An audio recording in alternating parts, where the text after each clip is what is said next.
Blood makes you related. Betrayal makes you strangers. The cuffs weren't the worst part. It was the smirk. The way my brother, Sheriff Mason Cole, tightened them like it was personal. Because it was. Domestic assault, he told his deputy, like he was reading a weather report. She's got bruises, says he snapped. Fake bruises, painted, posed for. He led me through the cell block himself, shut the door, locked it slow, then leaned in close enough for me to feel his breath. She files for divorce tomorrow. By the time you're out, we'll be married. Your kids will call me Dad. He pushed a stack of photos through the bars. My wife, my daughter, my son, Mason. All smiles, all lies. I stared at them until he walked away. Didn't speak, didn't blink, didn't give him the satisfaction. Then the heavy door banged open. Boots, authority, General Hawkins, U.S. Army, my commanding officer. His voice cut through the cell like steel. Release him, immediately. And just like that, I was free. But this time, I wasn't walking away. The general drove in silence, didn't ask, didn't need to. He'd seen men like Mason before, cops with control issues, small-town gods. I stared out the window as the pieces fell into place. The coldness in my wife's voice lately, the forced smiles in video calls with the kids, the missed birthdays, the canceled trip home.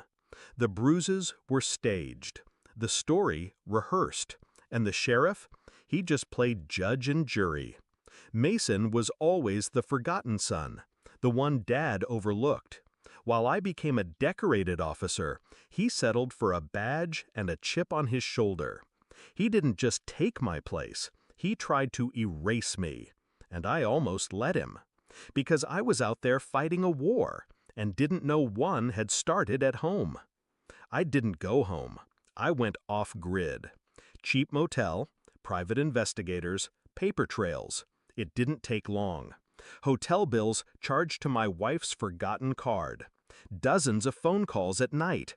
Selfies I wasn't supposed to see. One of her in my uniform shirt. Taken while I was overseas. Sent to Mason. Bet it looks better on me. I kept digging.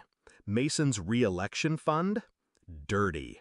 Cases dismissed for friends of friends. One woman who tried to report him disappeared from the system. But the final blow came from a voicemail. She'd left it accidentally, drunk, rambling.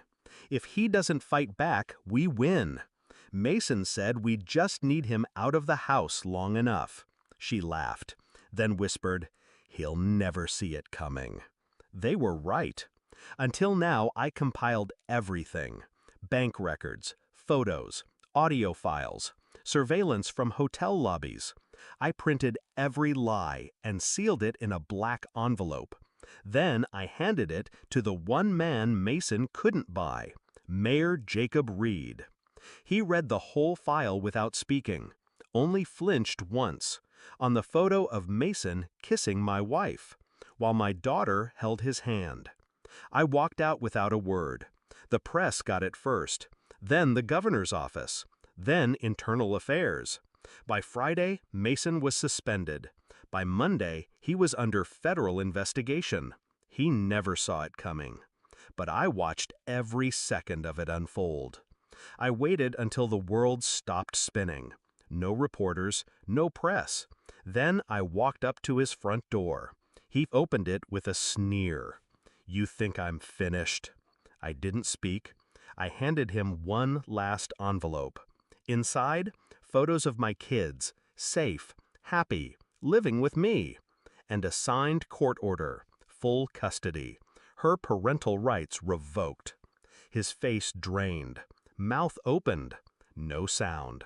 I didn't gloat, didn't threaten, just said, "You wanted to be Dad. Now, you're nothing." And I turned and walked away. Calm, finished. We don't talk about him anymore. My kids ask sometimes, "Why doesn't Uncle Mason visit?" I just say, He used to live here, but not anymore.